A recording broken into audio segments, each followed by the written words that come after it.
Hey guys, Brian delivers you the goods here. I'm returning to you for a album review, and this is for the surprising album review I said I was gonna do for Tame, Tame Impala's new album, The Slow Rush.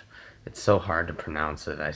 Almost said Tame, but Tame Impala, The Slow Rush. So I'm gonna discuss what I listened to for this record and let you know my thoughts on each song. Of what I thought of each track. So let's dive into this review. Now, this is their fourth studio album from their discography. They've been around since 2007, but they didn't officially make an album until 2010. So they've released EPs before then. And I gotta say, this record was pretty good. It's very psychedelic. It's got like psychedelic pop. It's mostly in the pop genre, this record. It's got one song in here that I did like called Is It True? And that was like a dance kind of feel kind of track. And it was pretty good. It's a good song to dance to. Um, then you have Lost in Yesterday, which was one of the singles. And I thought that was really good. Um, I gave each track a 4.5 out of 5 because I felt like the singing in it was not that great, but the record itself was pretty solid. It's definitely something I can come back to for sure. It's only like 57 minutes, which can feel like a long time when you're listening to this record, but it's worth the listen for sure.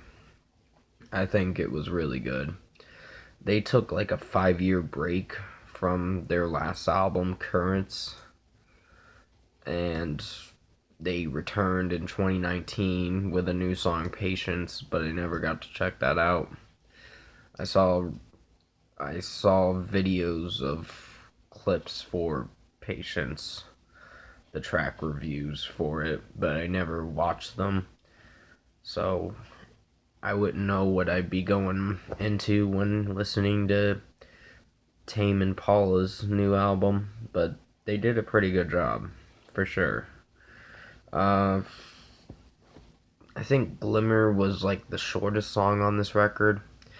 It was almost like an interlude, kind of. I think it was an interlude to the last song, which is One More Hour, which is, yeah, that was like 7 minutes and 13 seconds in. It was pretty long and lengthy, but it was a pretty good finish, I thought. I was going to give this record like an 8 out of 10, but I think I got a better rating to give it because I did enjoy most of these songs. It takes you on like a journey for a good 57 minutes, a psychedelic journey.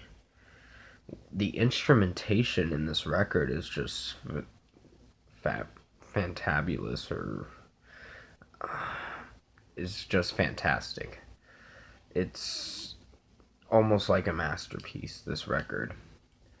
But it's not really a masterpiece. The singing is what, from the lead singer with his falsetto voice in it, I wouldn't say it's that great, but the music wise of this album is really good. And it does feel like you're listening to it for a while, but once you get to the last song, you're like, that's it? I thought it was going to be longer. But it does feel like a long album, but it is really good. I thought it was really good. On Track was pretty good. I almost said O Track. I'm already slurring my words and saying the wrong words for it. But yeah, Posthumous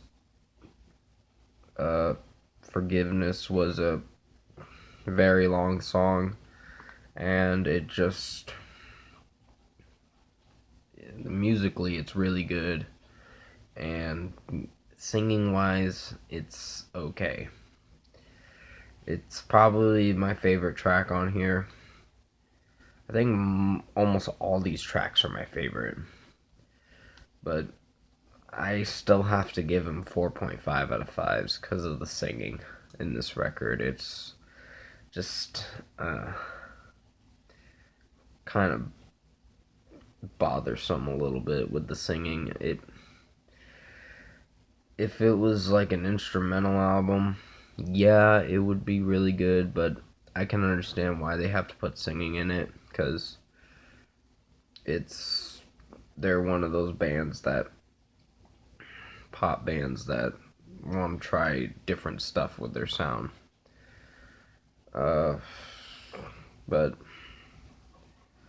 yeah, for the most part, I really enjoyed this record.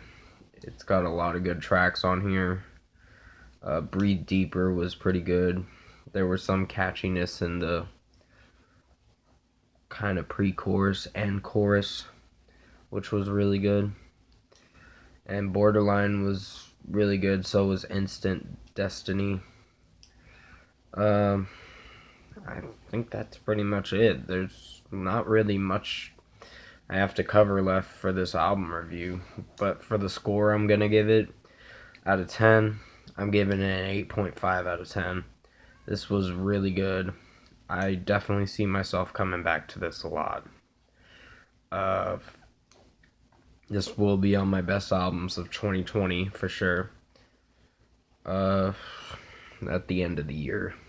It's still the start of the year, but this year's, it's already February now, and geez, like mid-February, and we're getting close to spring now, which is kind of weird. Time just really goes by fast. But comment below. Let me know what you guys thought of the new Tame Impala album, The Slow Rush, if you've heard it. And if you like this review, comment below and let me know your thoughts on it. Tap a like on this video if you liked it. Subscribe to my channel if you can to support the channel. I will be returning to you for the Justin Bieber Changes album review. It's probably going to be tonight or tomorrow. If it's tomorrow, I'll do it in the morning for sure. But yeah, and I'll be doing some movie reviews. Sorry, my eyes are bothering me mostly. That's why I'm rubbing it a little bit. And the movie reviews I'm going to do are Sonic the Hedgehog, Fantasy Island, and The Photograph. So definitely stay tuned for those videos and movie reviews and the album review that I have left to do. I did get to hear Suicide Silence's, well, a couple tracks off it, and I was like, nope, this ain't the album for me. Become the Hunter, I'm not reviewing. I'm sorry, it's just, it's not my kind of taste of music. But, for the most part, thank you for watching this review. I hope you enjoyed it, and I'll see you in my next review.